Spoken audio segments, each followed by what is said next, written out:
Chance Rutherford. The go-ahead run. This ball driven to center. It's playable. Farkas is there, and it ends in his glove. And the Taylor North Little Leaguers are World Series champions. This is interesting to see. Your daily sports podcast about news, narratives, takes, and gambling. Taylor North Little League wins the Little League World Series, sort of, beating Ohio. The bases were loaded in the bottom of the last inning, or the top of the last inning. Down. So Ohio was down 3, bases loaded. Grand slam gives Ohio the lead. Michigan wins. Today, so first of all, I played at a chess tournament this weekend, so I'm not feeling my best on Monday. And you're like, hey, Nick, how is that possible? Because all you do in chess is sit and stress out.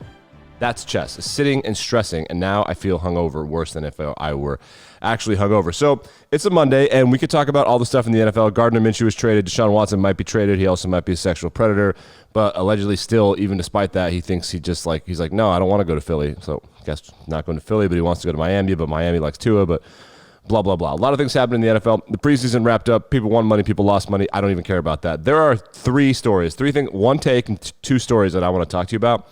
And if we have time for anything else, we'll get into that. Story number 1 that we'll get into in a second is how cool and petty and hilarious the Carolina Hurricanes are. Story number 2, which we're going to talk about probably in a second, is there's a fake high school in America just bamboozling everybody in high school football. It is, honestly, and I don't know if it's real. I think it's probably true because journalists have been tweeting it. This website is called thefootballscoop.com. But it seems legit because we're journalists. So if they got it, then that's even more hilarious. We'll start with the Little League World Series. Far be it for me to poo-poo the championship of Taylor, Michigan. I thought Taylor, Michigan is probably the best in the world. This is the first time, as someone who has close friends and family in the medical community and used to work in medical media myself, I have not had a ton of sympathy for people who have had sports disrupted because of the pandemic. It's a plague. Like, plagues kill people. If you can't play your sports, you can't play your sports. That sucks. The Little League World Series is the first time I'm genuinely bummed out because American sports getting together for a tournament of the best in the nation is something we do in every sport every year. This Little League World Series was no real difference. The charm of the Little League World Series is that the Netherlands and Australia and Mexico and Russia and China and any other countries can come. And having the children interact with one another, like baseball is baseball regardless of your language and your upbringing, and having different host families bring native food to the Japanese kids staying in Pennsylvania. Like, that's the fun part of the Little League World Series. To see this is not a Little League World Series championship, but it is a Little League World Series championship. So it's not the first time. Like this, the asterisk on the Wikipedia page shouldn't be to poo-poo the championship. It should be like, this was a bummer that the kids who play baseball in Denmark get a chance to come to the United States and maybe see some big leaguers and be on ESPN. Like, to me, that's what the Little League World Series is all about, is the Americans and the international people mixing it up. So not poo-pooing it, but definitely just a little bit bummed out. All right, so, okay, all right. It's time. It is time to talk about this fake high school. I read this. This is the last thing I read before I went to bed, and oh boy, do I love America. So it's just hilarious to me every time I read articles about people being duped, like Elizabeth Holmes, in the era that we have the internet. It is amazing. So there's a high school called Bishop Sycamore that we are unaware of if it actually exists. And Bishop Sycamore is on ESPN all year long. According to this article at Football Scoop, they have 11 nationally broadcast high school football games. Ask me if they're ever competitive. Nope. IMG Academy, the place where all of the best football players go in Tampa, it's just like literally all they do. You go there to play football or tennis or whatever. They beat Bishop Sycamore Academy 58-0 on Sunday after Bishop Sycamore Academy played a game on Friday. Did you hear what I just said? They lost a game on Pennsylvania, and then they lost a game in Ohio against IMG. Now, while ESPN is on the air, they're saying things like, we don't know much about Bishop Sycamore. So here's Anish Shroff. Sorry, they had no business being in that game today. He's talking about the Bishop Sycamore IMG Academy game. This is on Twitter. They had no business being in that game today. None. I feel bad for the kids. Player health and safety was at risk today. It was uncomfortable for anyone who watched. So why were they on the game then, ESPN? Quote, Bishop Sycamore told us they had a number of Division I prospects on their roster. To be frank, we could not verify that. What? This is incredible. So this is a group, but it gets better. Like Bishop Sycamore Academy. Just Google it. You know what it takes you to on Google Maps? Yep. Just an industrial office park. Is it high school? Nope. Quote, okay, so how do they find, we'll get into that in a second. How do they find these teams? According to this article, the company's website at Bishopmore High, we'll start over. There's a Geico high school football kickoff slate, which is like just the best high school football in the country or whatever. There's a group that's called Paragon Marketing. Paragon Marketing is a group that works with ESPN to figure out the best games in the country. Usually, it's high school games. Like find IMG versus, I don't even know, South Panola High School in Mississippi. Like just get a couple of the national, like Ohio and Florida or California and Vegas or whatever to play each other, this Paragon Marketing group. They do logistics and they figure out how to do sponsorships and they make the high school game there so that way, of course, the high schools wouldn't be allowed to make money on that because, like the marketing group exists to take money from people. So instead of just looking it up and say, hey, instead of athletic directors calling each other, this marketing group does it. So that's great. They're the ones that are taking care of this. So upon investigation, like who is Bishop Sycamore? BishopSycamore.org is a blog. Their last post was on May 21st, 2021, and it says how to get recruiters' attention on social media if you're a high school football player. The About Us section on the website, and this is according to the article and verified with 30 seconds of research by myself, the About Us section is blank. All right, so let's find out what's going on.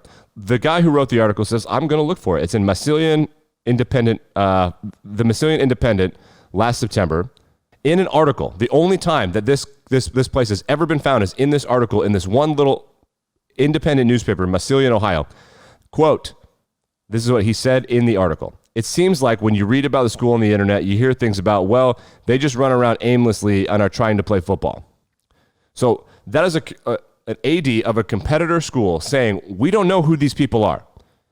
But he knows because he's in the mix of high school football, this athletic director, Dave Brown, he knows about Bishop Sycamore because he's read about it on the internet. I don't think that people really understand that a lot of these young men, they really, really, really, really want to go to college. They really, really, really want to be good fathers. The way to teach those things is through football. I don't think people understand that. They get so caught up in the football aspect of it that they don't realize that there's actual people who really want to do better in their life. No idea what he's talking about right there. Is he saying that it's a sham high school? Is it is people getting bamboozled? Are they just taking money from this marketing group? I don't get it. So the address associated with Bishop Sycamore is at an office park. You can see it on Google Earth. We have Google. Nobody knows who these people are. And they're playing IMG Academy, and ESPN is putting them on TV because this marketing group told them to. And they're getting crushed. They played a game on Sunday, and then they played a game on Friday. Here's their schedule. They're in Kentucky on Friday. And then a couple days later, they're going to play Duncanville on September 10th. Someone's going to get hurt in that game. Duncanville is in Dallas. They're going to Florida, Maryland, Connecticut, Nevada, and Virginia. Who's paying for this? Who are these people? Bishop Sycamore Academy is the craziest story I've read in a long time. There was a story of a dude getting stalked in Serie A soccer in Italy in 2010. That blew my mind. This story is preposterous. Yeah, a lot of preseason NFL, but guys, Google Bishop Sycamore Academy. This is crazy. Let's get no disrespect to footballscoop.com. I'm sure that there's some nerdy people at SI at ESPN getting on this. And we desperately need that because that is this is one of the craziest things I have ever read. Okay, let's get to hockey and how petty and awesome Carolina Hurricanes are. The Carolina Hurricanes are the first hockey team in the NHL, kind of in NHL history, to fully embrace the idea of analytics when it comes to team building. Meaning that in hockey, very similar to Moneyball and baseball, where people are over or undervalued based on their name and their fame and maybe where they're from and other perhaps discriminatory reasons like, what country they're from, color of their skin, whatever. The Carolina Hurricanes, they are cutting through that with analytics, and they are doing things that the old hockey hats in Canada and the Northeast, they really don't like. and the Carolina Hurricanes think it's hilarious, so they rub people's faces in it. They have a very good player on their team called Sebastian Aho. Sebastian Aho is a restricted free agent. That means that the entire NHL has the opportunity to send him an offer, and Carolina has the opportunity to match all the way up to like an infinity amount of dollars.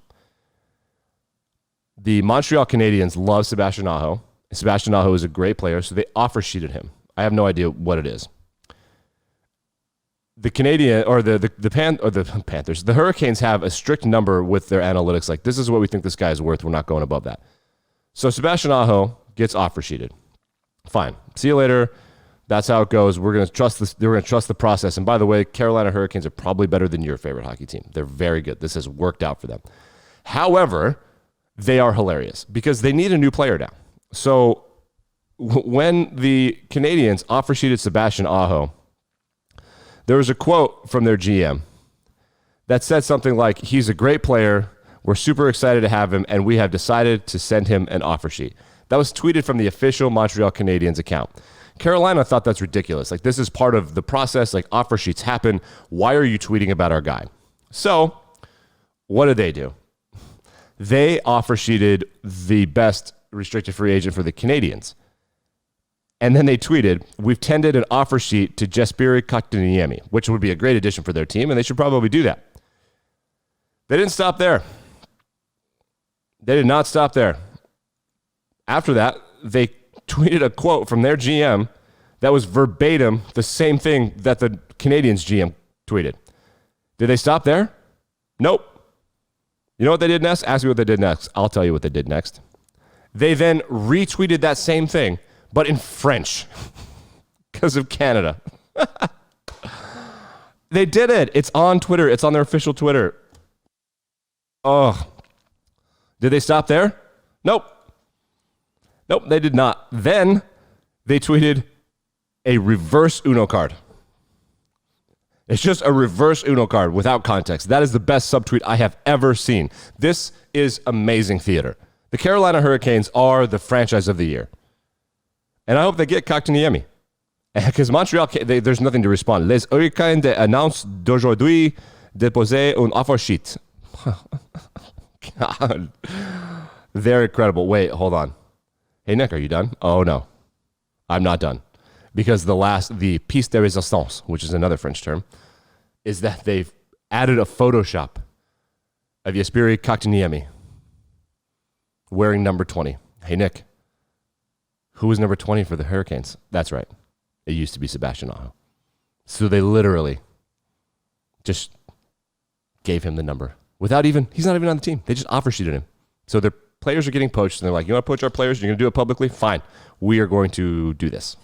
I absolutely love it. This is the kind of entertainment that has been missing from the sport of hockey. Carolina, I respect you. I love you.